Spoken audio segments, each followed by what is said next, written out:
Welcome, fans, to episode 92 of Rangers Ed. This is your host, Cousin Ed, and my co-host, Little Ed, Coach Ed, and our producer, Mikey Produces. What's going on, boys? What's up? Big weekend down in FLA, huh? Yeah, I'm excited to hear about it. Hopefully, it was a little bit more exciting in person than it was on television.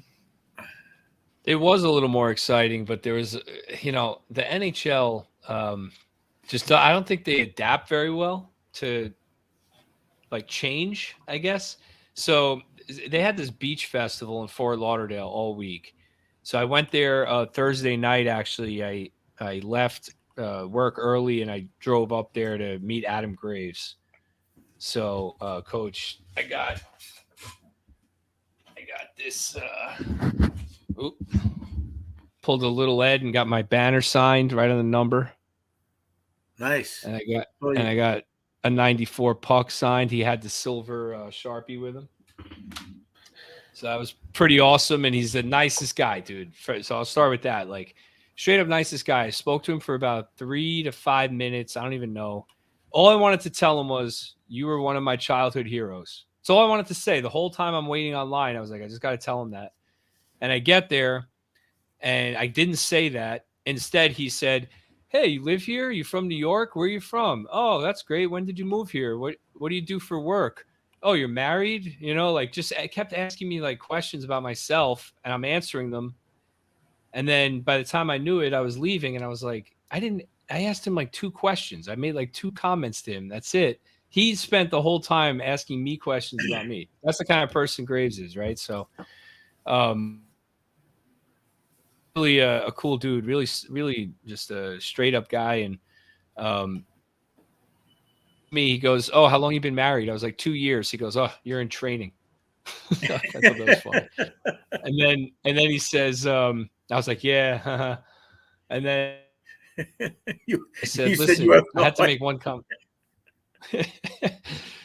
Before I left, I said to him, I said, listen, do me a favor. Tell Drury, don't trade any of the young kids. And he goes, listen, Drew, he's a sharp guy. He knows what he's doing. He's got a great pedigree. Don't worry. So that's what he said. So I take that. I don't know how much, Graves actually knows. I know he works for the organization. But that to me made me feel like, all right, they're not going to trade any of these young kids. I don't know if that includes Kraftsov. That's not what that said at all. What does it say then?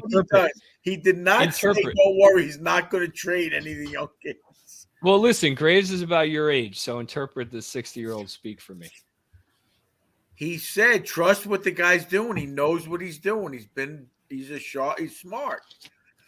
That he's going to make the right moves for the organization. Well, he said, don't worry. Right. So I said, don't trade the young kids, and he said, don't worry. So I'm like, all right, I'm not going to worry that he's going to do that. So that was really cool, though. It's just really awesome to meet him. And honestly, I hours that night there and back, and was there for maybe 30 minutes. So I got around the beach and see what they had going on. They had all these little tents set up. They had like accuracy shooting, and they had the Stanley Cup. You could take a picture with the cup. I don't know which cup it was, right? Because Little Ed, you explained to me how the cup works. I didn't even know that, to be honest with you. Explain to the fans how the Stanley Cup works. From what I understand, the real Stanley Cup, the original, the one that they engrave every year, add to, subtract from, whatever, that does not leave the Hall of Fame.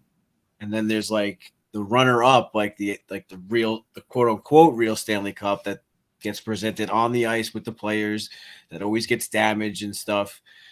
The real Stanley Cup does not get damaged, from what I understand. It never leaves the vault in the Hall of Fame. So there's a second Stanley Cup that's a real second Stanley Cup that the players only get to touch. So it's still kind of whatever, real exclusive. And then there's another one that all the fans get to see that's always on display that we get to touch. It travels. It's a traveling Stanley Cup. It's a traveling Stanley Cup. Exactly. So that's what I think. Yeah. was at the All-Star game. Yeah. It was on the beach. Fans were waiting in line to take a picture. I skipped that. It was just too crowded there. But they had a ton of cool tents and giveaways, a little knickknacks and stuff, like Panther stuff and All-Star game things. And beer tents and food. It was okay, cool. I'm going to come here on Saturday morning from 10 to 1. They have the beach festival open. To come before the All-Star game and enjoy the festival then, because it was getting close to closing time and I couldn't go on Friday. So I put that aside. Friday, I went to the skills competition. So in person, honestly, I like it better on TV. It was the first time I ever went to a skills competition, but I think on TV it's a lot more interesting. So the events that you guys saw, like the pitch and putt and the one on the beach where they were shooting to dunk guys. I forgot the name of the event. Those were obviously taped. So intermissions where they cut the ice and they put them on the screen. So you're waiting for this like intermission to go to the bathroom or grab a hot dog or whatever. And then they're putting the event up there and you end up missing those events. And honestly, I felt like live, it was pretty evident how little the players were trying during the whole event. It was pretty evident on TV as well. Was it? For sure. Yeah. I mean, they interviewed, I don't know if you guys saw, they interviewed Jack Hughes and it was on the arena. I think there were interviews going on for TV that we couldn't hear because I could see people getting interviewed but couldn't hear them. And then there were interviews that were in the arena. So they interviewed Jack Hughes. I don't know if you saw it. He says, hey, Jack, this is your second time. And he says, yeah, it's nice to kind of take a back seat and just hang back or whatever. And the guy's like, you take a back seat? And he goes, yeah, I'm just hanging out. I'm just like, I'm really starting to dislike Jack Hughes, like a lot. Like, not just because he's a devil, but it's just like the arrogance he's on this kind of kid. Annoying. He's just so arrogant, dude. Like crazy. I don't think he's arrogant. It's like he's just like too laid back. It's like you're playing too much into it that like you're just like this carefree hockey player. It's like you got to care a little bit, dude. Like I don't know. It's just everybody who talks about him on NHL Network raves about his personality. I don't know. I don't see him often enough to judge it, but they rave about how he's charismatic and he's great for the game. And he's one of those guys that if you met him for the first time a night out at the bar, you'd end up debating if you wanted to fight him. Like he's just one of those people. Like, that's his personality. So I don't know how you rave about that, but whatever. I'm not raving about it. I'm just saying with the people who talk about it are saying. But the highlight of the night were the kids, Ovechkin and Tarasenko's kids. So they put them on the TV, I'm sure. But in every single commercial break, they were just out there chasing each other, knocking each other over. And Tarasenko's kid was 2 years old. His youngest son was out there and literally could not skate. Like 2 years old. I mean, obviously. So he's just like literally falling, getting up, falling, getting up, falling. And there's an interesting video noticed. So Ovechkin's son fell. The ref came up and tries to like help him up. And Ovechkin told the ref to get back and not help him up. And he about it. Ovechkin's son's, I think, 4 or 5 years old. So it's made a big deal about not helping him up, making him get up himself. And feels like, oh, that's interesting. Why'd he do that? And I was like, I don't know. Maybe he wants him to learn how to skate. Like, get up. You fell, get up. There's just an interesting like father-son moment, I thought. And they really humanized Ovechkin a little. You see all the Russians, Kucherov, Panarin, Shesterkin, all of them, Tarasenko, they're all together, and all the kids are taking photos. So Ovechkin's son took a photo with Panarin and Kucherov. He took a photo with Tarasenko and Vasilevsky or whatever. So it was just kind of interesting to see that. I thought Panarin and Ovi didn't like each other. I thought so too, but they were talking a lot. And Panarin was taking pictures with his son and talking to him a lot. So I don't know. Maybe they made up. They had like a political disagreement a few years ago, but it doesn't seem to have lingered. But overall, I felt like the skills competition was kind of a dud. I was like, I could have done this on TV. It was cool to be there. So then Saturday we get to the beach for the All-Star game, and it starts. It's like 40, 50 mile an hour winds on the beach. So they had to shut down the festival, and they had no alternative plan. So everything was shut down. All the players who were set to sign autographs Ed Jobanowski, Brad Richards, I think Eric Carlson. All those guys didn't sign autographs. They just didn't appear. So all the fans that went to that event to get those autographs, to do the activities, no alternative plan, none. And it was only because of wind. So we were pissed. So we just like got lunch and then headed over to the arena and went to the game. The game I thought was fun being at the game. I feel like if I watched it on TV, I would have been bored, but it was definitely cool being there and seeing all the different jerseys. Coach, you would have went nuts at the jerseys of this game. Every team was represented, and there was the wildest jerseys. I saw a Brooks-like Washington Capitals jersey. I saw Gilbert Perreault jersey. Wow. Buffalo Sabres. I saw. I mean, I should have wrote all these down, but there was just some crazy jerseys. You gotta tell Oscar. Oscar would have went nuts. Jack Studnicka Boston Bruins jersey. Tell Mikey Piersack that for his the 150. You should have taken some pictures. Oscar would have got it. Yeah, I'm gonna walk around creep shotting all these jerseys. That's what I do at the Garden and send them to Oscar. I mean, I had a couple of takes on. First of all, they're not even trying in the game. I thought it was kind of ridiculous, but whatever. I'm sure the kids probably like it. Whatever, having the kids there's a little overkill. They should have a day when they have the kids on the ice. Then they should have the skills where they take it a little seriously. I don't know.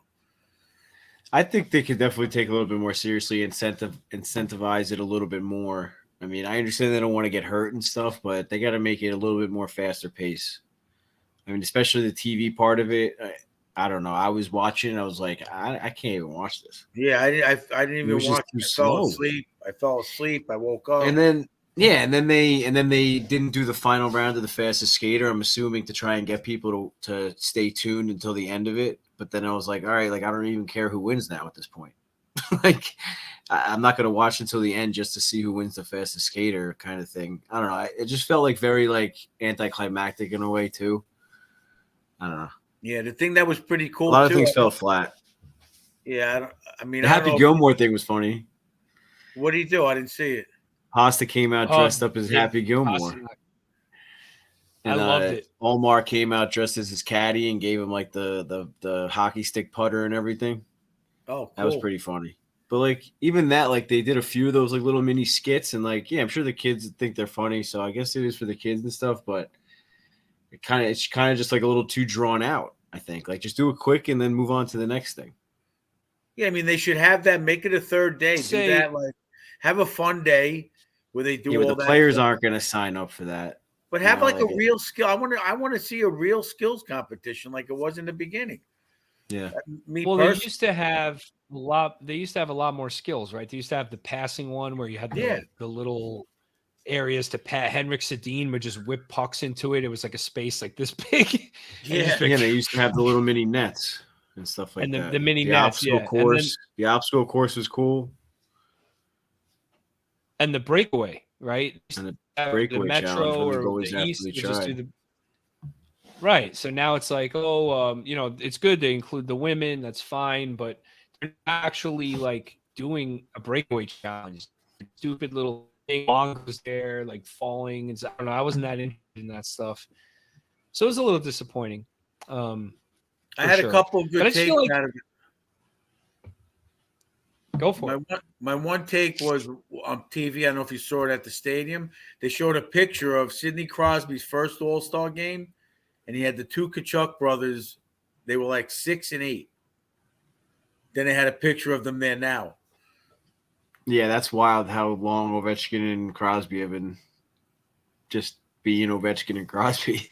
And then they're raving about Ovechkin and Crosby playing on the same team, right? And this is intermission. And Messier, it was Messier. Who was with Messier there? Chytil, right? And they're saying, Ovechkin realized the importance of being there and representing and being. I'm like, he missed 5 All-Star games in a row or something. Now all of a sudden his kid could skate, so he's there. Yeah. Come on, they don't say nothing about how he shunned it for 4 years or whatever it was.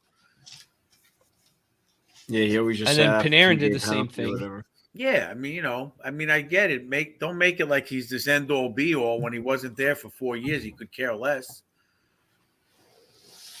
And Panarin did the same thing, and then all of a sudden it's in South Florida, and he's there. So I don't know. I have a gripe with that, but whatever. Turning into Coach Ed's gears. Yeah. Well, I don't like that. If you're getting picked, I think you should go. It's an honor. It used to be an honor. Unless you have an injury, I think you should be there. You used to want to be picked. That's when the game meant something. Like I said, I think they should go back to home ice advantage for the final, the Cup final. Did they ever do that? I'm pretty sure they did. Like when it used to be East versus West, those games they went hard. They played pretty good. There was no big hitting, but it was. I mean, can you even like Google that? Like, did they ever? That's what we have a producer for. Let him Google. But right, but anyway, any other highlights? So it was cool to go. I mean, it looked like the mascots had a lot of fun. I posted a nice reel with all the mascots dancing and stuff. And I saw you sent me all the videos, and I watched like every other one. I was like, I'll watch them when I put together the reel. I didn't realize that it was the trumpets. I was dying laughing like 3 days later when I was putting together the reel, like just cracking up. Yeah, it was Narcos for the Pacific. Yeah, it was funny. No, the mascots I was just dying at the mascots, dude. They were out of control, and they just kept coming out. They introduced Fallout Boy. They just kept using the mascots for everything, and it was really funny. Gritty was like 5 feet away from me. He was like belly dancing. That mascot's creepy though, dude. Gritty is creepy. He really looks creepy at you, and his eyes spin. So he's like on TV, it's like funnier in Twitter or whatever, but in person, I was like, "This get the hell away from me!" Yeah. I'm like fist bumping all the mascots in the hallway. I see the lizard. What is he? The lizard from Vegas. I don't know his name. I could see Eddie. I could see Eddie going for his helmet ice cream, the last one, and the mascot. Then Gritty just walks up and grabs it, and then Eddie goes at him like Ace Ventura. Oh man, they didn't have an All-Star hockey helmet for the ice cream. No ice cream. No, they didn't. No, they just had the Panther stuff. Honestly, the gear. I went in the stores. I went into like 3 different stores both nights combined. Limited All-Star stuff. I did get some stuff, Coach. Don't worry. I'm shocked. But it was mostly Panther stuff. Yeah, I thought they would have a ton more to advertise. Yeah, I was a little disappointed. You were sending me some of the hats to get me one, and I didn't like any of them. It was just. I knew you wouldn't. That's why I sent them to you. Otherwise, I would have just got you one. But I looked, and I'm like, he's not going to want any of these hats. I know what kind of hats you wear. Yeah, it wasn't. They were questionable at best. I mean, even something like, I'll just get it to collect it, or just to have it. I was like, nah. Like it wasn't even worth it to have one. They definitely need to hire me as like their whatever merch guy. Mike, are you awake over there? Or are you reading? I'm working behind the scenes. I can't find anything about the All-Star game giving anybody home ice advantage. I don't think that was the thing, Ed. I think you mixed it with baseball. Maybe I'm mixing it with baseball, but all right, fine. They should do it then. Don't bring it back. They should just do it. Yeah, that'll make it more entertaining because right now it's a gimmick for sure. I understand. I don't want the players to get hurt. I mean, God forbid Shesterkin got hurt in the All-Star game. Obviously, the whole season would be over. So I get it, but they got to do something to make it a little bit more. Just I don't know. Yeah, it's hard. It's hard. Well, it was a fun time, so I'm glad I got to go. It's pretty rare that you get to go to an All-Star game, so even though it was kind of gimmicky, I still enjoyed it. Just being around the arena, watching the best players in the world. McDavid is unbelievable. Guy's insane with those targets. That was incredible. The crowd went crazy when he hit all 4. Yeah, that was crazy that he didn't win. Well, Kadri cheated. Did you see that? He cheated, or he was just like shooting him like rapid fire? Did you see that Kadri cheated though? How did he cheat? So he was standing above the line where McDavid was. And McDavid double pumped on the last shot. He should have just took it and whipped it. By the way, wasn't McDavid 8 for 8 and Kadri just shot faster than him, but he shot like way more pucks? Yeah, so. No, he went 4 for 4. He went 4 for 4. So, speaking of accuracy shooting, last thing I want to bring up, when we went to Yard House. Do you guys have Yard House in Long Island? I don't remember. I don't know if you guys have it. It's like a bar and a restaurant / brunch place, whatever. So That's we went there for in Philly, Edward Ben. Yeah, so we went for a couple drinks before the game on Saturday, and when we were leaving, they had set up like a little accuracy shooting right by an arcade, so you could win like tickets or a gift card to the arcade or something like that. So they have the net, and they have these bungee cords across the middle, like the top corner, the middle, and then the lower corner. So it broke it into 6 zones. And on the sides, they had little signs. It said $20 gift card, $5 gift card, 500 tickets, whatever, right? So, we're shooting. So my friend goes first, and we're aiming for the signs. I shoot for the signs. He goes, he shoots for the signs. And then when the third person goes, my other friend, he gets it in the net, and they're like, "Oh, you want a gift card?" And I'm like, "Wait, you're supposed to score?" I'm like, I'm aiming for the signs on the post. There's a sign on the post that says gift card. All you have to do is put it in the net in one of those zones to win the gift card. So whatever, Theo filmed all of us. So I missed. I sailed them, the 3 of them. They go wide. It's like these foam pucks. And then I look at the video and I zoom in, and on my second shot, I actually hit the sign for a gift card. So I was like, damn it. So in person, it looked like I missed. Nobody said anything. I thought oh, the guy didn't notice or something. I go to the video and I actually hit the sign. So give myself a little credit. But coach, they were those foam pucks. It was like one of those mini hockey pucks, like those foam ones. You know what I'm talking about? Right. So you with a Milek plastic blade outside in like 30 mile an hour winds. I can't believe they still have Milek stuff. They do, they have them, because I used it and it was terrible. It was the only lefty stick they had, but it was fun, I know. I used to use a Milek stick when I was a kid. But anyway, so that was fun. So I wish that the beach was open, because we would have got to do a lot more events like that. Ed, it reminds me of the Hall of Fame. They had They had a zone with like an NHL goalie, and you could shoot, and it was like a video. And it made me think of when we played goalie at the Hall of Fame when we were kids against Gretzky and Messier. Remember that? Yeah, that was the best. Yeah, that was really funny. Awesome. Yeah, so it reminded me of funny that. Video. Wait, wasn't that last year? No, at this point it was 20 years ago. I think. Oh my god! I think it was 20 years ago. Yeah, I was 12. I think. All right. So anyway, enough about that. It was a fun time, but yeah, the NHL's got to do something better for the All-Star game. I agree. And they got to be able to adapt. If you're going to have an event outside, have a backup if there's weather conditions, for God's sake. They also used to do North America versus the world. So maybe they should do something. They should do something with countries maybe, and players would compete a little bit harder for some bragging rights, Yeah, but that would be unfair, because then you'd have guys making the All-Star game to represent countries that suck when they don't deserve to make the All-Star game. Like Philip Chytil would be there for the Czech Republic. Is he an All-Star, right? I don't know. All right. So before we get into the games, let's do the jersey numbers, sponsored by Oscar's Pro Stitch Hockey. Our buddy Oscar, a huge Rangers fan himself, started his company by stitching his own blue shirts. Once he perfected his craft and started to fall in love with his work, the man started to grow. Oscar stitches every jersey with love and dedication to authenticity, which never disappoints. His talent is hard to find in any store out there.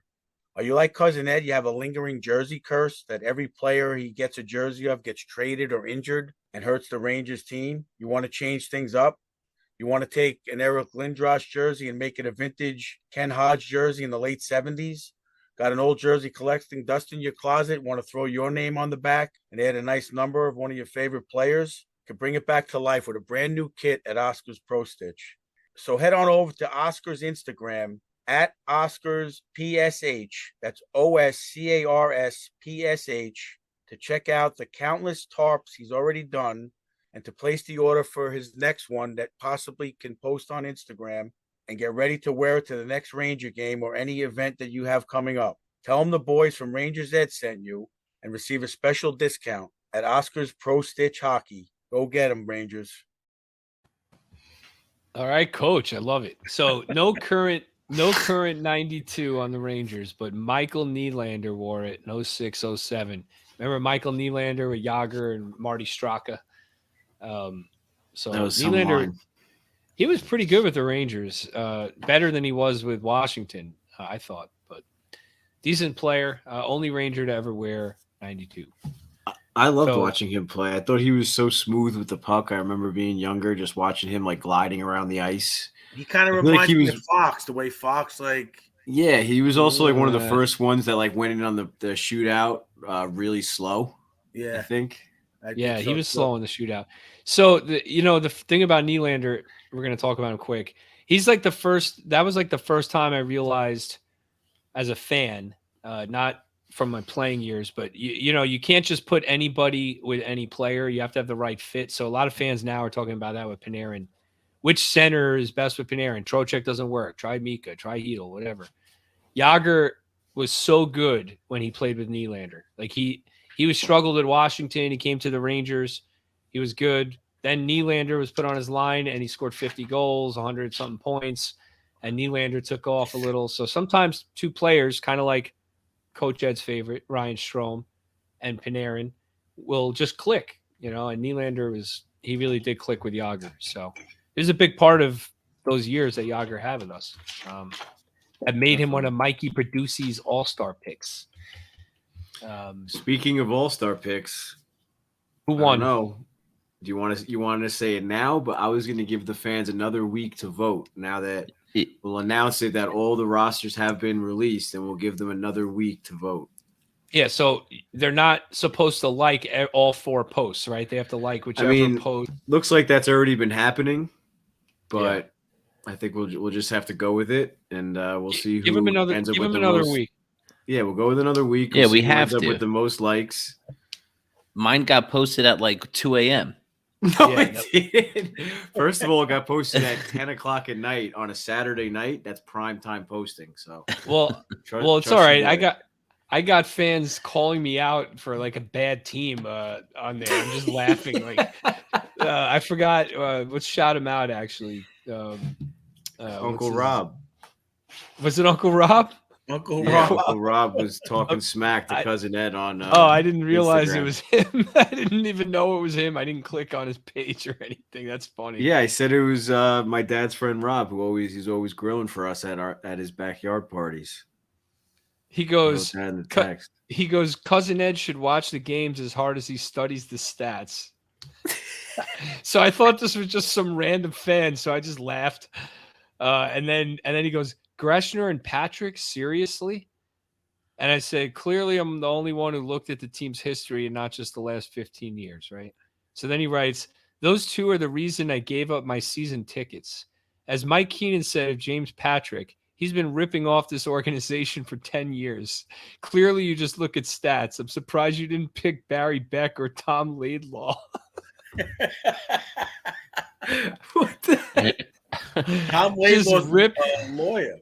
Just ripping on me completely. Just ripping on me. Wait, first of all, I picked prior to 15 years. I picked guys. You picked Espo, Jacquemin, and Villemure. You picked Messier, Gaborik, Fox, and Zubov. All guys that are recent. That spans 5 decades. Coach, did you see? Did you see the graphic for yours of Messier crying? No, I didn't see it. Oh, you sent it. I didn't look at it. It's so funny. We'll see. We'll see who gets the most.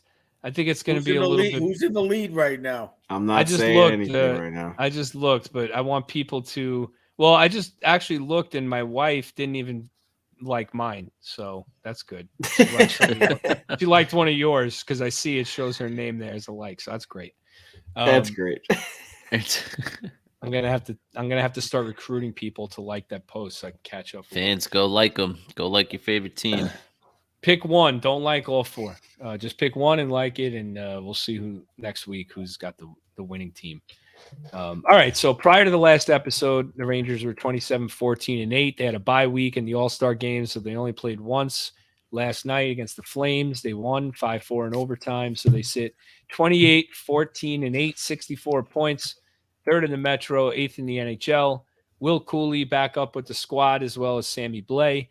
Sammy Blais went to Hartford, by the way. I think he had 4 goals in Hartford after scoring zero with the Rangers in his 50, 60 games. So we got, a couple things to talk about here with this Flames game. One of the most exciting games of the year. Go ahead, Coach. Blais, forget the goals. Taking out Lucic. Yeah, so a couple big hits in this game. We'll get to that. Let's start off, though, with Philip Chytil. 2 goals in the game. He stays hot. He's up to 18 goals on the season, a career high. And, Coach, I mean, do you think Chytil has an outside chance at 30 goals this year? Is that a little too much? You think maybe he falls in the 25 range? What do you think? Well, they got 30 games left, 32 games. It's definitely in the possibility if he stays hot. There's a few. I don't even know if he has to stay hot. He just needs to get a goal every 3 games, and that's not that. That's kind of hot. Well, if he stays hot for another week or 2 and then cools off, he could still hit it. So, I mean, it wouldn't be a shocker if he's got 18 now and he's got 30 games to get 12. With no power play time, too, Little Ed, 18 goals. Yeah, he's definitely one of the Rangers' top guys, 5-on-5 right now. I mean, he's one of the only ones producing 5-on-5 as far as goals go. So you got to be impressed. You got to be impressed with his play. And that lie on his stick, man, he's really finding the net. He's finding the way to snipe. Where did you hear that? They said it on I sent you guys the video. So I don't remember. You get mad at us for not reading any of your texts from Twitter and shit, but you don't watch any of my videos that I sent you guys. I'm not a video watching guy. I'm more of like a reader than a video watcher. Joe Micheletti and Sam Rosen had a whole spiel before one of the games that Philip Chytil changed the lie of his stick in the offseason. And he spent the entire offseason shooting off a piece of wood in his backyard in Finland. In Czech or in Finland? He's from Finland, isn't he? No, he's Czech. Yeah, so whatever they said. That's hilarious. That is. So that's why I keep saying that. So it doesn't make sense. It took him 20. How old is he? He's been hot since the playoffs, though. So it's like he used the old lie during the playoffs, scored 7 goals in that playoff run, then changed his lie and continued scoring. So I don't know if that's really the reason. I think it's just Valaket had a big spiel in between the second and third, I think, where he watched that breakaway shot and he shot it off the heel of his stick intentionally. I don't know if you guys saw that. And he was saying, like, they do it in practice, fooling around, but it's a difficult thing to do. And Valley said to Henrik, he goes, I don't know about you, but if they scored on me during practice, I would say to them, try that in a game or something. And he said Chytil did it, and it fools the goalie. Yeah, because it's kind of like a little chip shot, it looked like. Yeah. Yeah. He picks a spot in the net, and it's like kind of like shooting a dart almost. And they were talking about Robertson with the lie of his stick on Dallas, that he uses a longer stick with a lower lie, and his shooting angle is further away from his body, so he has more net to shoot at from the sides. It's like think about like the geometry of it. Wow, it's really incredible how much goes into these kinds of little tweaks to someone's game, like the coaching and the analysts behind the team that look at that and say, give you a longer stick with this kind of a lie and your angle will change on the goal. Like that's incredible to me, Well, you watch when you watch games on ESPN, and Olchek will always talk about getting in a better shooting angle, and that's what he's talking about, getting where the puck can elevate at a certain point, because the goalie's looking at your face, and he's not. If a goalie isn't square to where the puck actually is, there's a different angle to shoot behind him. And that's how you notice, like a lot of times you'll say, oh, how'd that go in? Well, the goalie was square to the shooter, but not to the puck. Yeah, it makes sense. So it's very interesting with Chytil. obviously he's been scoring some highlight goals. He's been scoring some little tricky goals like that one, the one on the face-off. So let's see if he can stay hot. But you can't talk about Chytil without talking about his line mates. Capo Caco making that play, that pass off the boards to Chytil on the first goal. And obviously Lafreniere showing a lot of confidence in overtime, getting that puck, looking at that goal. My first reaction is he picked it up, he looked up, he saw room, and he didn't defer. He took it and he just, with authority, skated the puck down the ice, created a 2-on-1, set up Zibby for the shot, and then followed through on the puck and buried the winner. He definitely needed that. Only his 7th goal of the year. Hopefully this game can kind of propel him. He looks rested and looks like a different player from that play. I mean, so what was your assessment, Little Ed, of Kako in that game as well as Lafreniere? I love the way Kako's been playing. I think he's been responsible for a lot of Chytil's goals, like setting up Chytil's goals. I mean, I noticed the one very beautiful pass he made last night, that pass off the wall. It was just that's just such a great heads up play, understanding the game, understanding the rink. We talked a lot about him getting used to the different size ice surface and stuff. So him understanding the geometry of where, I think it was a pass to Laffy, right? So that was understand that. Oh, that was Chytil's first goal. Okay, yeah. So just to understand that geometry off the wall and to put it right on his stick, to see him cutting across the middle like that, it's just great awareness. And I think that's where Kako's game is really going to excel.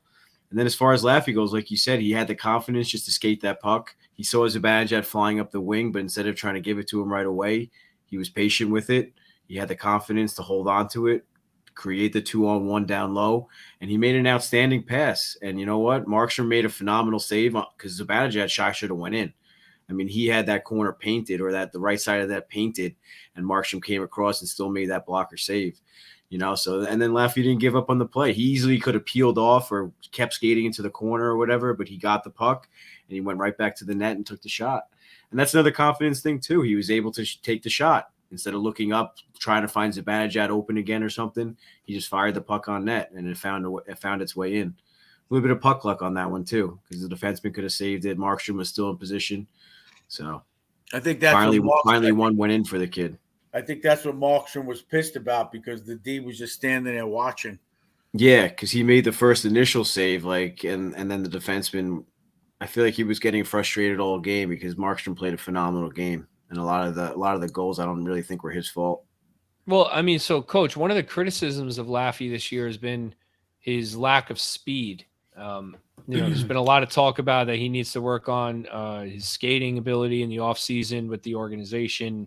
And this talk is obviously coming from beat writers and fans. So, it's not necessarily coming from hockey people. But I have to agree, for most of the year, I haven't really seen that speed that he showed on that play. I mean, he displayed I don't want to say game-breaking speed. It's a little dramatic, but, a speed element to his repertoire that he hasn't really shown all season. And it comes from the confidence. So, just overall, you got to be happy with the kid line. Just give your thoughts on Kako and Laffy in the game against the Flames. The little things too, I'm sure you take note of. Well, I mean, first of all, I'm going to give kudos to Chytil, because his second goal was because he was in the right defensive position. And he made that little play all on his own. He got that chip off the stick and he just pushed it, and then he broke away with that speed. So those are the things when you're playing good two-way hockey are going to open up for you. And, hopefully he's growing with that and he's going to get better. We'll see what happens. Like I said. Well, Coach, I was actually thinking not the opposite, not really to take anything away from his defensive play, but as a center, should he really be up by the point on that play? Well, I have to watch that. I'd have to watch it a little closer. That might have been his man that he followed out. I don't know. He could have been covering. Yeah, he could have been covering for the wingmate. It might have been caught down low. No, if that was Kadri, then that's the third forward. So he's with him, and the 2-point man should have been with the winger. So it's probably Kadri had the puck, and he just followed him up the wall, I believe. And then Kadri, he tipped that pass away from Kadri. Well, that's a little interesting, too, because then, you got to give him even more credit for sticking with the center, especially if his assignment is to stay with Kadri. I mean, Kadri's a dangerous player over the last couple of years. So if he's getting the assignment, if Gallant's trusting him to stick with Kadri, I think that's a great sign as well. That's big. Well, that was the second period. That was the second period, though, so he was probably stuck out on a change. Well, I mean, look, you don't have to say everything's perfect, right? But it's No, he read the play. He read the play, right? I mean, and he took off. So I'm giving him credit. If Kadri's the center and Chytil's supposed to be sticking with Kadri, it's an excellent play. I just wanted to point that out for the fans because I mean, as a center, you're not necessarily supposed to be up by the point unless you do have a specific assignment like that. Well, I think when you look at Laffy and Kakko, they're both defensively aware, right? They've been developed in that way. So it's possible you'd have to analyze the play like fully, but it's possible one of those guys kind of rotated with Chytil at some point on the shift, right? I mean, that's where they're working real good together. I'm watching them in the defensive zone, and I think they're doing it. I hope he keeps the line together. After last year's playoffs, he broke up the line in the beginning of the year. I guess they wanted to give Kakko the chance on the first line. So, like I said, I'm happy with the lines right now. I hope he sticks with them. I think they're doing it's a nice combination they came up with as far as first and second. Yeah, as long as they can get Kravtsov back in the lineup at some point, right? And do yourself a favor. Don't get a Kravtsov jersey. Yeah, he'll be gone at the deadline the second they get it.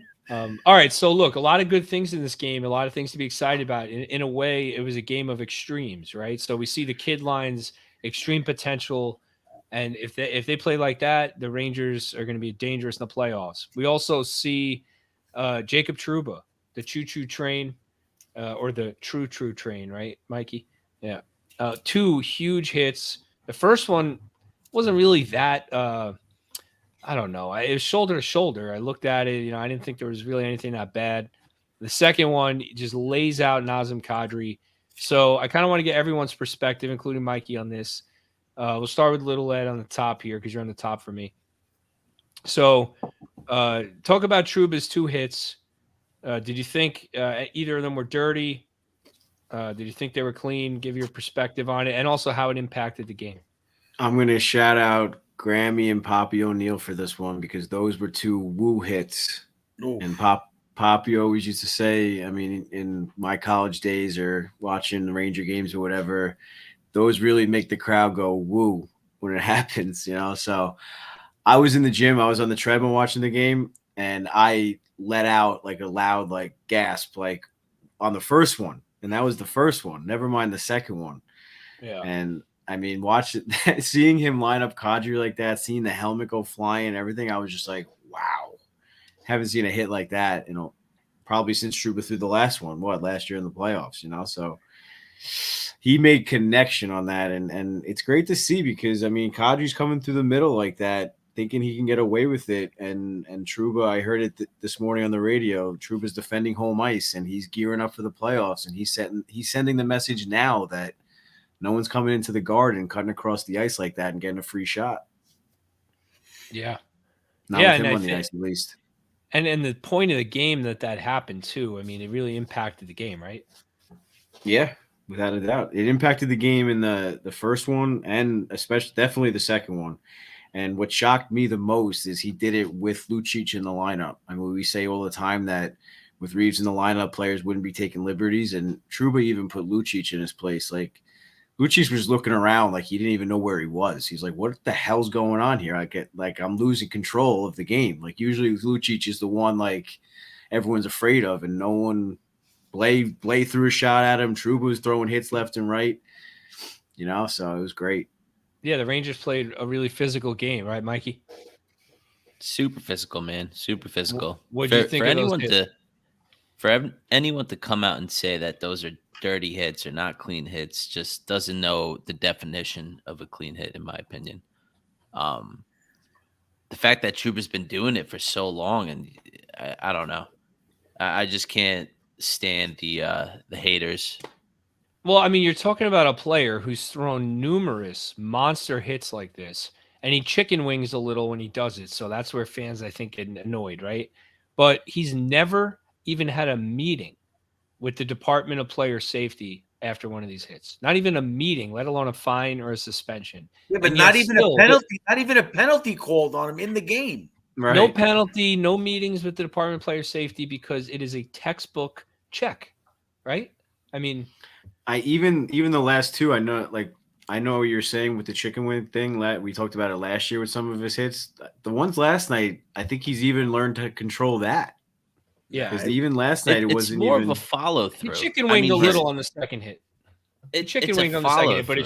It's a follow shoulder. through. He's coming through, and then he's following through. It's just and then like his elbow follows through, so it looks like as long as like he doesn't release before the contact, contact has to happen first. Yeah, exactly. Yep. Coach, give your thoughts. Yeah, I know you're itching. You got to hear Coach's thoughts. I don't know how they didn't call a penalty on that second one. I'm not saying it was a dirty hit, but when his head snapped back and the helmet went flying, I was in shock they didn't call a penalty. But kudos to Kadri. You know when I know it's not a penalty? The Sutter did not even complain to the ref, start yelling or anything. Well, Sutter's an old school guy. He's like you, Coach. And that was a hit. And then Kadri had a quote on NHL Network saying, I got laid out. I got right back up. I got back in the game. He didn't say Trouba's dirty. He didn't say anything. He goes, I paid the price for cutting to the middle. That's what he said in his quote. So, there was no complaints from Calgary saying he's a menace, he's this, he's that. They got to learn their lesson.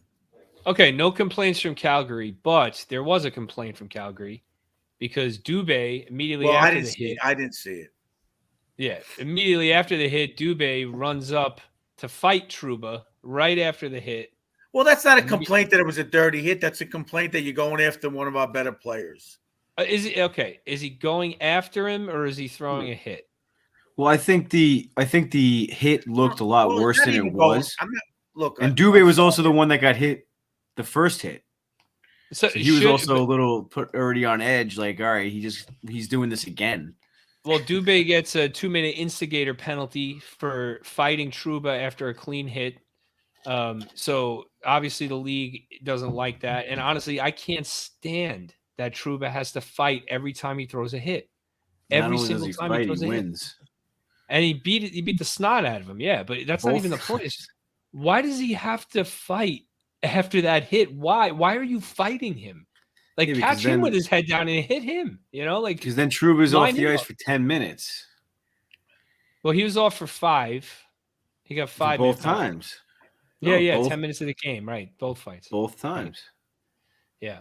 So, I don't know. That just bothers me. It happens all the time when guys throw a hit. It's like they got to fight. It's like, come on, man. Well, that's what Kadri. That's what Coach Ed's saying that Kadri said. I mean, I know a lot of people that dislike Kadri. I know he has a bad history of some dirty plays in the playoffs. I personally think he's a great hockey player. I like the way he plays and especially how he carries himself in interviews and stuff like that. So for him to say, like, I got laid out, I got up and I finished the play or I could have finished the play. There's no reason, like, if anyone's going to go after him, then he should have went after him or something later on. But he knew it's just part of the game. So I know we're kind of just being a dead horse with this, but like it's a little silly that even the guy getting hit was able to say, you know what, it's part of the game. Like there's no reason for it. Yeah. Yeah, I give kudos to is Lucic because after that first hit, when Blay hit him and it was the whole scrum in center ice, I'm like, he's going to kill somebody. But he played hockey because it was a playoff game and they couldn't afford to lose that game. So I give credit to the team, the coach, and Lucic for not going out of his way. He hit Trouba once down in the corner, didn't kill him, but he got a hit on him. He slashed Blay a couple of times. Nothing crazy, just warning him. Probably if they had a 2-3 goal lead, he probably would have did something stupid. But the game was too important. They're fighting for a spot. So I got to give them credit. But if that's the case, why would they even do the instigators in the first place? I mean, I understand they're not really able to control their emotions at that point, but I mean, if that's the message they're trying to send. Maybe it was addressed in the locker room, after the fact that, you guys, you got to pick a time. You blew it. Cost us a point or whatever the case may be because I don't know what Sutter might love it. He might say you're sticking up for your team. I don't know what their perspective is on that, But well, I'll say that Trouba throws that hit. He fights Dubé. Dubé gets a 2-minute instigator, and then Mika Zibanejad scores to make it 3-2 going into the third period. So it was a costly penalty by Calgary, but I'm glad they called it because you should not have to fight after throwing a clean hit. Period. Twice they called it. Mm-hmm. Yeah. Called it on the first one too. And they should. And they called it on Blaze hit. I don't even know what the refs did there. They take Blay out of the penalty box. Lucic is in, and the guy, who was the defenseman? Antropov? How do you say his name? Was it a Mangiapane? Mangiapane's he's a forward. It was the Russian guy, the defenseman, went after Blay. Zadorev. Had a fight with Blay, and he didn't go in the penalty box. Lucic went in the penalty box. And then they take Blay out of the penalty box. If they watched the video, they should have said, wait a minute, we got the wrong guy. This guy should be in the box. Wait, you're talking about the Blay hit? Blay hit Lucic. Right. They gave Blay the initial penalty for the hit, but then they reviewed the hit and said, never mind, the check was legal. Okay. Why didn't the guy that fought Blay get a penalty? I don't know. I lost track. The guy went after Blay and had a fight with him. Got no penalty. Either one of them got a penalty. I don't get that at all. I don't know. I wasn't able to really follow who's getting who, but what I'm saying is if they reviewed the play to see if Blay's hit was good, couldn't they see that guy who actually attacked him? They could have gotten it. They couldn't gotten the rest of it right. Yeah. Yeah. Whatever. They got a power play out of it no matter what. Lucic was in the box, pissed off as all hell. But that's what I was saying. Like, he just had no idea what was going on. Yeah, he's like, this is out of my control. There's nothing. He was just like grabbing guys. He was just like, I don't know who to fight. No, am I going to get a penalty? Am I not going to get a penalty? I just got elbowed in the head. I don't know where I am right now. So speaking of the officiating in this game, it was on display. Not only with the hits and the instigator calls, but also on Mangiapane's goal off his skate, kicking motion. So Micheletti's review and analysis was that it was definitely a kicking motion during the game. He goes, to me, that's a kicking motion, right? Refs say, nope, no kicking motion. Where is the status of this rule at this point? Like, I don't know what the status of it is. Uncle Rob was watching Calgary's. I don't want to hear about Uncle Rob. All right, I don't want to hear about it. Kelly Rudy's the commentator for Calgary, and he said it was a kick in also. Yeah, he was shocked that it was reversed, that it was held up. I mean, what is the status of the rule? My understanding of the rule has always been, and I don't know if it's changed because I feel like I don't get it anymore after that call, is if your skate is moving in a motion that is like you're kicking, then it's no goal. If it just hits your skate and goes in and whatever, then it's a goal, right? So it's like if you're a cone and it deflects off you and goes in, like you're a pylon just sitting there and it goes off you, whatever, goal, right? I mean, you see Mangiapane turn his skate and slide it forward. I don't know what more they would want for a kicking motion. So I'm just curious what you guys think. I mean, I wasn't that surprised because the officiating. Honestly, a lot of people were saying that they got the call right. So that made me think this rule's changed clearly, and I'm unaware of it. But I don't know if you guys had any thoughts on the kicking motion. Sorry, I got to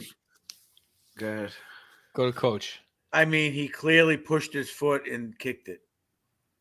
I don't understand it either. The situation room called it, and I think that's why the ref said the situation room deems it a non, because he probably said that's a kick. You know, he clearly said the situation room deems it a goal. To me, it's ridiculous because if it hits my knee and goes in, it's a goal, correct? If I lift my knee to deflect the shot and it goes in, is it a goal? Maybe, yeah. Unless they consider it a kick. Well, say it hits you in the hip. You turn your body. You turn your body, hit your hip, and goes in. Is it a goal? Goal. But if the puck's in the air, if the puck's in the air and you whip your leg out and it hits your knee and goes in, I don't know if that would be a goal. If you kick your leg and it just hits your knee, you don't know. I think no. We gotta try it. No, I don't. We gotta try it. I think. I mean, it's got it. We know what it is. It's because they don't want guys violently kicking at the puck when it's in the crease. I mean, if it happens, it happens. But like, if you say like, okay, it's allowed, then you're gonna see guys trying to do it. Yeah, true. You know what I mean? So then there's gonna be some injuries in the crease that I mean we don't even want to think about. Never mind, really talk about. You know, so that's got to be the reason why they don't just say, you know what, you're allowed to kick it in. Because they just don't want people to, they don't want to give them the option. Right.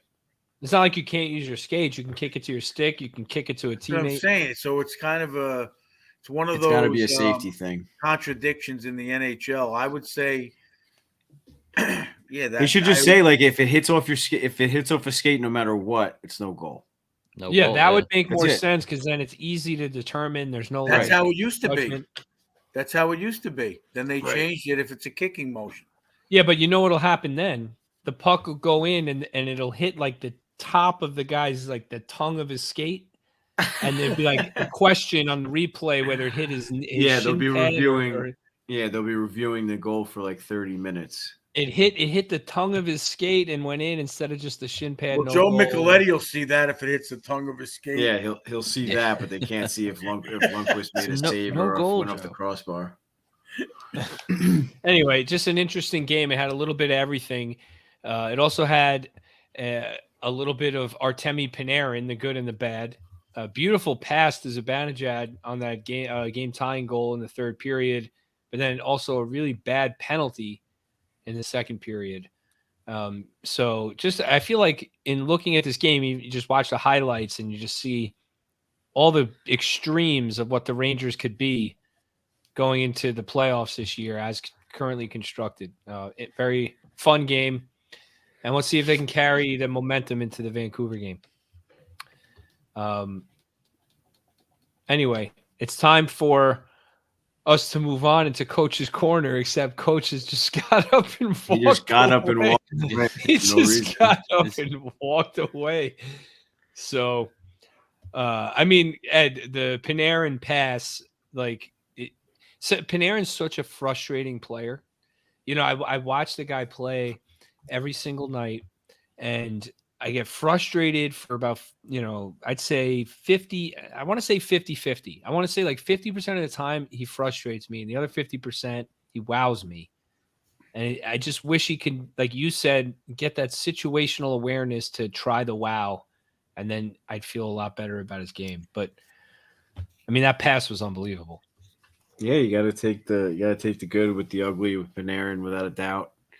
I mean, not to talk more about the All-Star game, but you kind of made a joke. Yeah, you made a joke before the skills that watch Panarin wins the accuracy shooting, but he can't hit the net in the game, and he almost wins. He got it the first round in like 9 seconds. It was like he killed it. He did really well. Came in third in the first round. Yeah, but you guys watch him win. I say this all the time. When there's a goalie in the net, they're picking spots. If there's no goalie in the net, he can hit a target. He's a good shooter, but there's not. They're trying to. There's a fine line of where the puck could go in, and that's why they go wide a lot. He's not shooting. Yeah, but coach. In fairness, you're right. But every single player in the league is also facing a goalie, and I guarantee there are a lot of shots wide. And I guarantee you, Panarin, percentage-wise of his shots, he might not lead the league because he probably doesn't take as many shots as other guys. But if you take the amount of shot attempts and how many went wide and make a percentage, I guarantee you he's near the top of the league for forwards. Guaranteed. He misses the net a lot. Sometimes you're better off hitting the net. You don't have to pick a corner. Sometimes you need to just shoot it into an area that it can be deflected, or the goalie kicks a rebound out. He shoots it wide on a breakaway, on a one-timer, clear lanes, like wide, sails it. I get your point. It's well taken. I'm not trying to say you're wrong, but it's frustrating. I just hit the fucking net. Just hit the net once in a while, dude. Like, he's got a great shot. It's frustrating. But yeah, you're probably right. He's probably trying to hit that little top corner over there. Anyway, now we can move on into Coach's Corner because Coach is back. So Coach's Corner. All right, boys, bring it in. All right, Coach, you're back. So, I had a super big gulp. I'm sorry. That's all Big right. gulps, huh? So what topic you got for us today? Well, it's that too many men on the ice penalty was very frustrating. I believe they had the lead at the time, if not tied. And I don't know, two things happened there. Gallant looked like he was pissed off at Panarin. Obviously, he balked at him. You go serve the penalty now. You could read his lips. And a guy That's of his good. ability, I like that. yeah, He guy called of his him Bread too. I read his lips. He's like, Bread, you go. Yeah, you go serve it. Yeah. He was pissed. I mean, there's two things you could look at when you watch the better teams, like when you watch Carolina, when they make line changes. I remember watching the Panthers when you guys were small, when they went to the finals that year. I saw them in person against the Islanders. I was amazed. Their line changing ability, like guys busted it on and busted it off. There was no coasting, and like Cooley could have got off a little quicker. Knowing that Panarin just hopped on and the puck was there, he should have like raced to the bench. And Panarin, knowing that Cooley wasn't getting there quicker, shouldn't have touched it. He should have boxed the guy out, waited a second, then got it. But he was looking for that break, that little cheat move to get down the wall. So there's a combination of both, and that just drives you crazy. So whose fault do you think it was? Because I mean, if Gallant kind of punished Panarin by sending him, but it sounds like to me that it's kind of Cooley's fault. Well, I would say it's kind of both. Could go either way. Panarin's a veteran; he should know better. But Cooley's a rookie. Hopefully, he learned his lesson. Maybe someone said something to him. Maybe I'm wrong. Maybe I'm seeing it different. But I see a lot of that going on, especially when you see the games live. These guys just coast to the bench, and all of a sudden the puck's free. You got to get off.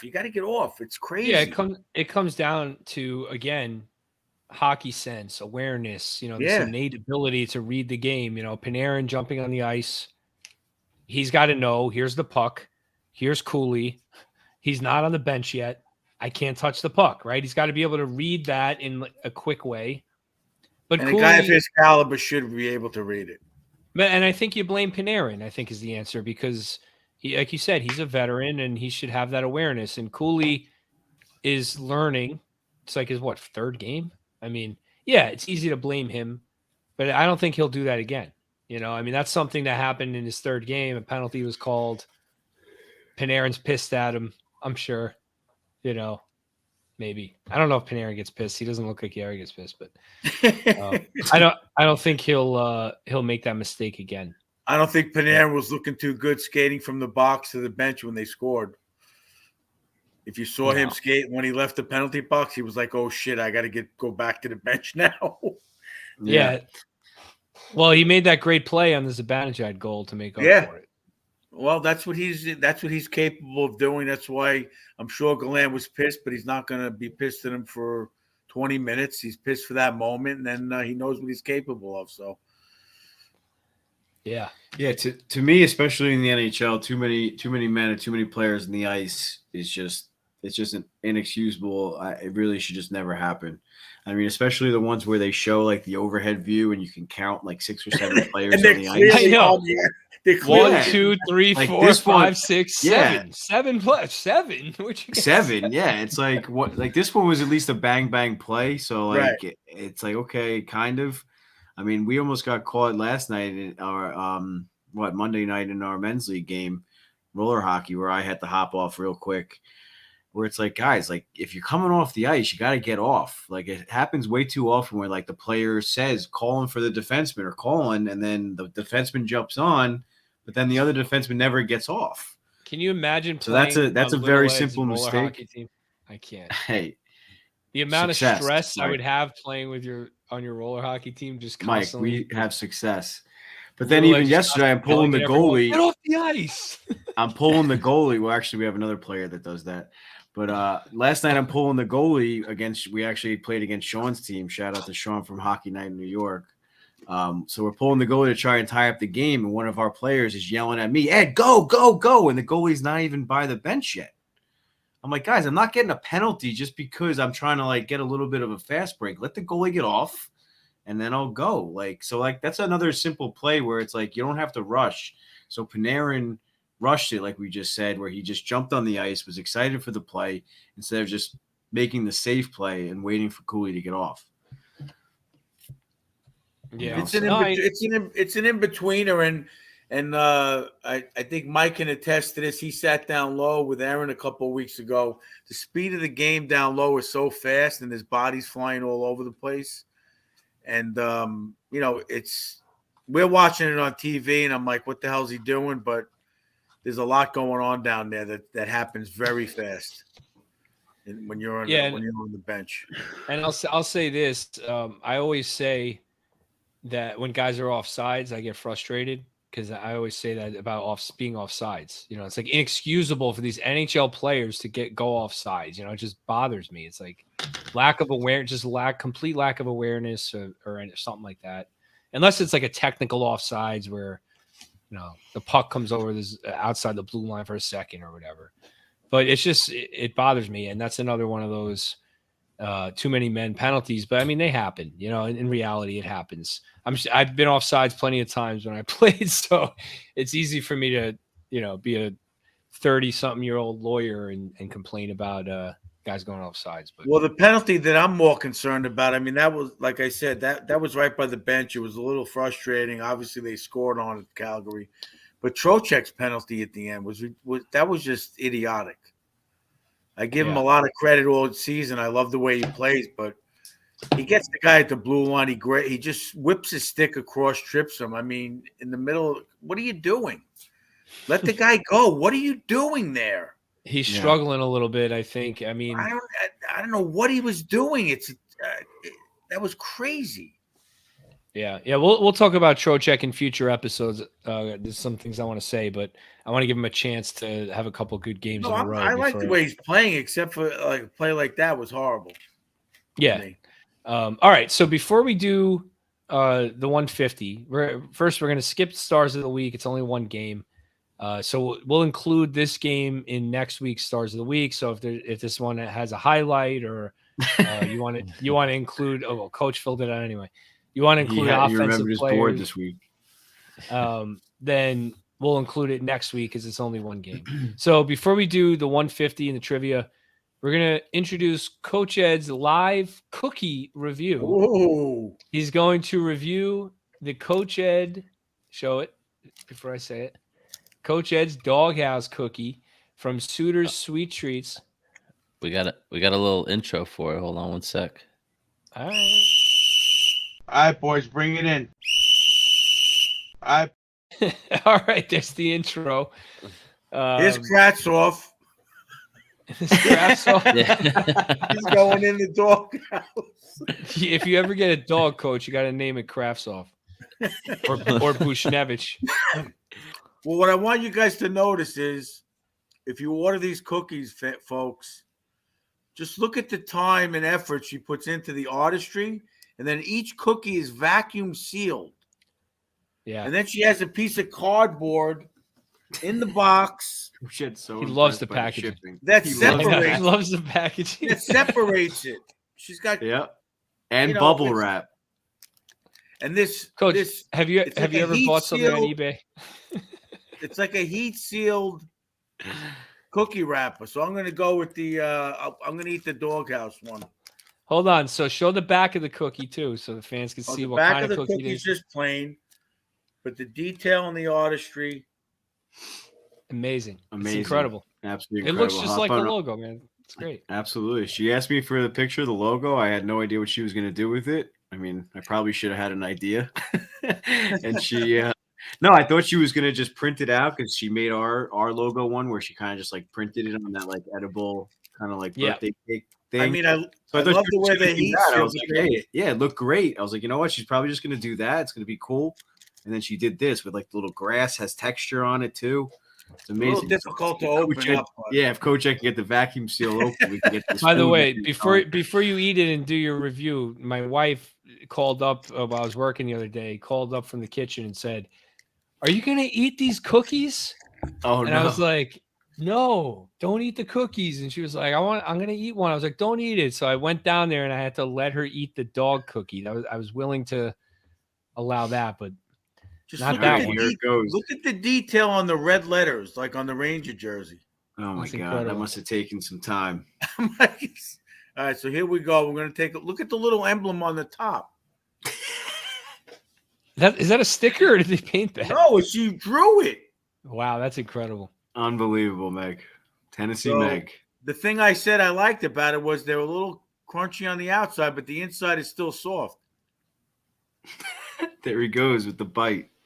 Hop on over to YouTube to see the first ever live Coach Ed cookie review. Not too sweet. You think with all the the colors, it would be very sweet, but it's not really like the icing. Sweet. Yeah, right. It's nice. It's nice. Yeah. Now I need a cup of coffee. Any coffee? What flavor is it? Like a vanilla cookie? What kind of vanilla cookie? cup of, it's a vanilla flavored butter cookie kind of. Yeah. If you had a cup of coffee after the big gulp, we'll never finish the episode. Well, maybe we could get some coffee house to sponsor us. Oh God! So Meg, awesome job on that cookie. Head on over to her Instagram at Suiters Sweet Treats. So 2 S's in the middle, SUTERS Sweet Treats. And check it out. Check them out on Etsy. Is different, right, Ed? Her Etsy is Etsy. You got to search Suiters Sweets and More. If you search Suiters Sweet Treats, it doesn't come up for some reason. So they made her create a new search word or whatever buzzword, whatever you want to call it. So Suiters Sweets and More. You have to search and then use promo code EDPOD23. So that's EDPOD 23 to get 10% off your order and a free doghouse cookie, just like the one Coach Ed just demolished. Yeah. All right, so great job, Meg. So let's head over to Mike. So out of 10, how many dog bones out of 10? Yeah. I mean, how many dog bones? I'm going to go with a good 8.5. 8.5 dog bones out of 10. 8.5 out of 10. That's great up job, there. Meg. That's hard to do with Coach. No, with pizza, he's very lenient, but with cookies, he's very stern. Like he doesn't give 10s out very easily with the cookies. So, I mean, I'll eat this all day. Or all episode, I guess. Can't complain about 8.5. Anyway, all right. So let's head over to Mikey P with the Rangers Ed 150. The trivia, it's time to throw it over to Mikey P with your Rangers Ed 150, the fastest 150 seconds in the National Hockey Podcast League. Ladies and gentlemen, welcome back to the Rangers Ed 150. We are back after the All-Star break, and after that Rangers Flames game last night, feels like the playoffs are already here. Prior to the break, after we talked, the Bruins righted the ship with a win over Toronto, and the Hurricanes got back-to-back wins against the Kings and the Sabres. Because there aren't a week's worth of games to go through, we're going to take this week to give a quick preview of the playoffs and make a couple quick predictions on who we think we'll be seeing in May. In the Western Conference, as it stands today, the top 8 teams are Dallas, Winnipeg, Seattle, LA, Vegas, Edmonton, Minnesota, and Calgary. It also happens that these 8 teams are the 8 playoff teams that would go through if the regular season ended today, with Calgary and Edmonton being the 2 wild card teams. Of note here is the defending Stanley Cup champions Colorado Avalanche, who are in that number 3 wild card spot, and 1 point behind the Flames, are not in the playoff picture as it stands. So in all likelihood, we are going to be seeing the Avalanche in the playoffs this year, as they have yet to reach their potential due to injuries. Gabriel Landeskog is still missing from this team. He spent a long stint on long-term injured reserve.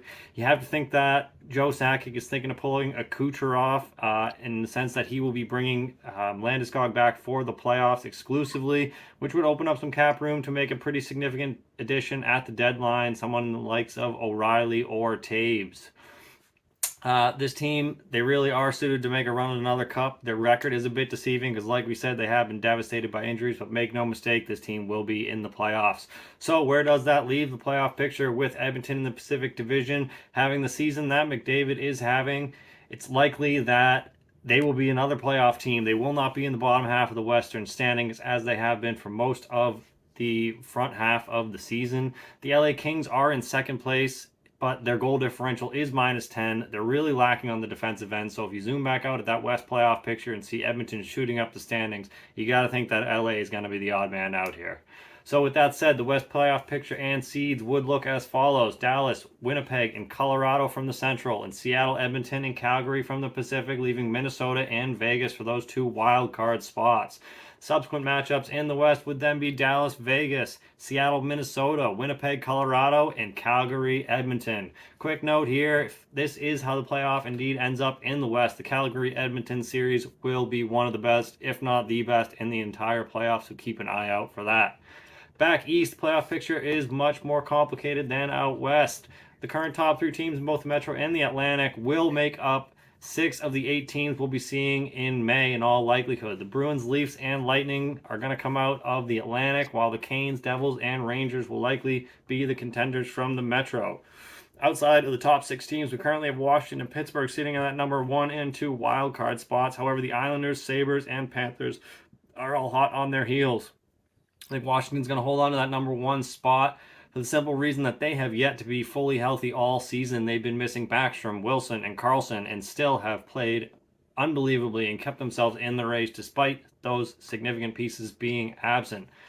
Now that those guys are getting healthy again, they're going to make it into the playoffs with relative ease. The final wild card spot is a different story. Pittsburgh is tied at points with 57 with the Islanders, and Buffalo and Florida are sitting 1 point back of them. However, Pittsburgh does have 3 games in hand over the Islanders and the Panthers, which will likely put them a few points ahead of the Isles and Cats when the games even out. The Pens only have 1 game in hand on the Sabres, however, and depending on the status of Tage Thompson, who backed out of that All-Star break due to an injury, they could be in for a dogfight with Pittsburgh going down the stretch.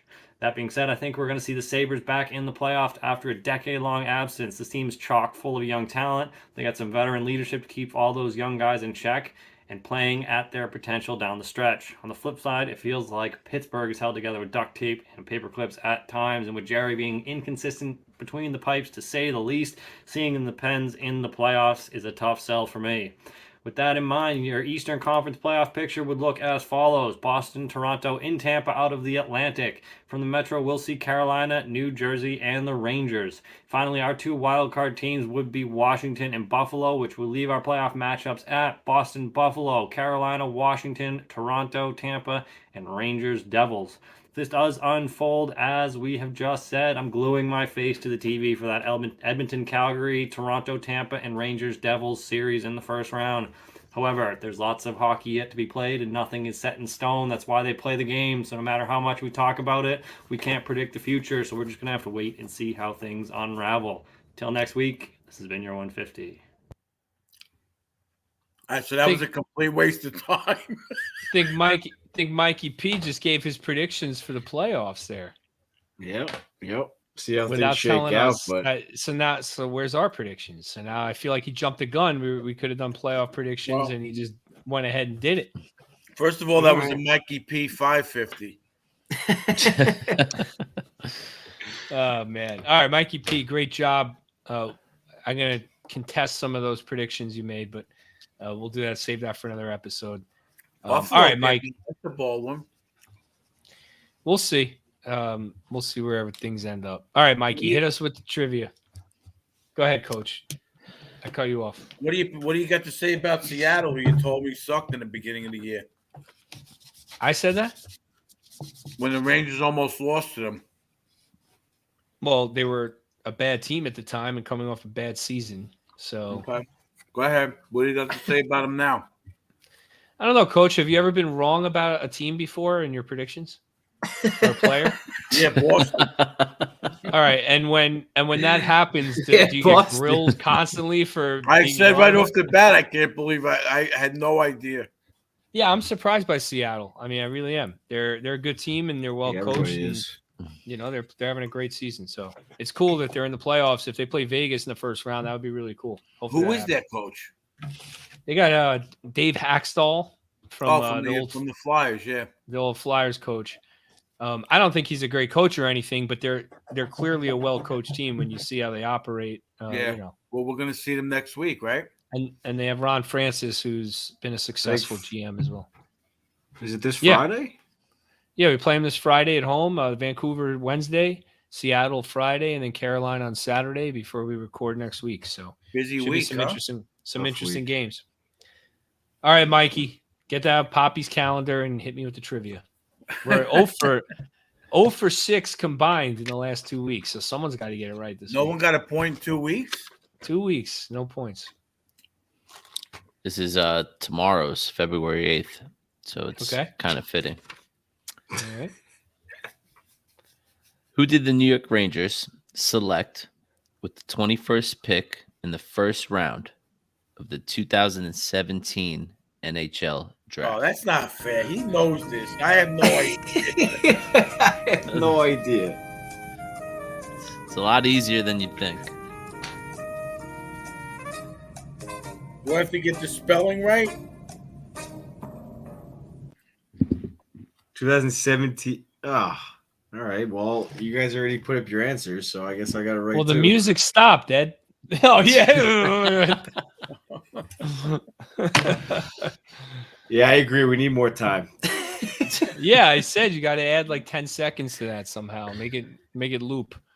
Just a tough question. It's not enough time. I barely had All right, time we're to gonna write need it. we're gonna need Nikki Bazinagol to do a Jeopardy theme song for us. Yeah. So are we giving Little Ed a point for that? Little guitar, maybe a steel guitar. No, I didn't get it. No, it's okay. You knew the That's answer. crazy. No, I didn't. I love I would have got it. I would have got it after another like 5 seconds. I was like, wait, 2017. I love the honesty. All right, so a little bit. It's not a lot of time. I accept your honesty and give you a 0 on that. Would you no points and may God have mercy on your soul. Tell Nikki I want the Jeopardy song with the steel guitar. Yeah. All right, so with that 0, with that 0, and with Coach Ed getting it, impressive, Coach. I'm impressed by that. You passed Little Ed for the season for second place. So you've now passed Little Ed for the season. All right. Good job, Mikey. Thanks for the easy one. We needed a toss-up after softball after the last couple of weeks, so appreciate that immensely. All right, boys, good episode. Not a lot going on in the Rangers world except for that crazy Calgary game. I'm glad it was so exciting so we can actually fill the episode up. You guys are going to the game tomorrow night, right? Yep, Coach Ed and I will be there. Where are the tickets? At the Chase Section Bridge or 322 on the Chase Bridge. Yep. Got a few games left this season. And then might have to renew for next season and see if Coach Ed wants to map out his route to the train a little bit better. I want a Coach Ed report. I want a scouting report on Filipinos defense from the view from the Chase Bridge. Without a doubt, I'm curious. No, I'm curious if you can key on him when he's on the ice. What he looks like live. Why can't I key on him? No, I'm not curious if you can key on him. I'm curious what you think when you key on him. Let me rephrase. I was just shortening the sentence. Why can't I key on him? He's very, very literal. Coach Ed being very literal at the moment. Wait a minute. He's eating the crumbs of the finishing the crumb. All right, and then we get a look at Seattle at home on Friday, and they head to Carolina on Saturday. By the way, we didn't mention this, but Halak playing again. Shesterkin with a lot of time off, getting some rest with his newborn, hopefully for a push here. So interesting little decision there by the coach. So yeah, we'll see. I predict he'll be in net Friday or Saturday. Probably not both. We'll probably see Halak in one of those games, right? Since we didn't have a broadcast banner, I'm glad you brought that up because Valley had a pretty funny one. He said the days of Hank playing 70 games and Valley playing 12 are over. Valley wouldn't be in the league because he'd have to play 30 games. Yeah, exactly. But all right, boys, good episode. I'm exhausted, so I'm going to call it a night, and we will be back next week. We will be ready to talk about 3 games. And remember, Coach, Stars of the Week will include the Calgary game next week. So don't make your Stars of the Week without the Calgary game. We'll make the spreadsheet include those stats. Yeah, there will be a spreadsheet next week with those stats. All right, boys. Have a good night. Good job, guys. Let's go, Rangers. Guys. Let's go.